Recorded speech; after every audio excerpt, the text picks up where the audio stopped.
दोस्तों, आप पर गम करने वालों की 3 किस्में होंगी। पहली किस्म, जो लोग आपको ससरी तौर पर जानते हैं वो कहेंगे हाय मिस्कीन, अल्लाह उस पर रहम करे। दूसरी किस्म, आपके दोस्त चंद घड़ियाँ या चंद दिन गम करेंगे, फिर वो अपनी बातों और हंसी मजाक की तरफ लौट जाएंगे। तीसरी किस्म, आपके घर के अफराद का गम गहरा होगा, वो कुछ हफ्ते, कुछ महीने या 1 साल तक गम करेंगे और उसके बाद वो आपको याददाश्तों की टोकरी में डाल देंगे। लोगों के दरमियान आपकी कहानी का इख्तिताम हो जाएगा और आपकी हकीकी कहानी शुरू हो जाएगी और वो आखिरत है। हायल हो जाएगा आपका हुस्न, माल, सेहत, औलाद। आप अपने मकानों और महल्लात से दूर हो जाएंगे। शौहर बीवी से और बीवी शौहर से जुदा हो जाएगी। आपके साथ सिर्फ आपका अमल बाकी रह जाएगा।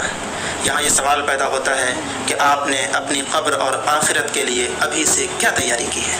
ये वो हकीकत है जो गौर फिक्र की मोहताज है, इसलिए आप इसकी तरफ तवज्जो करें। फ़राइज़, नवाफिल, पोशीदा सदका, नेक आमाल, तहज्जुद की नमाज, शायद की नजात हो जाए।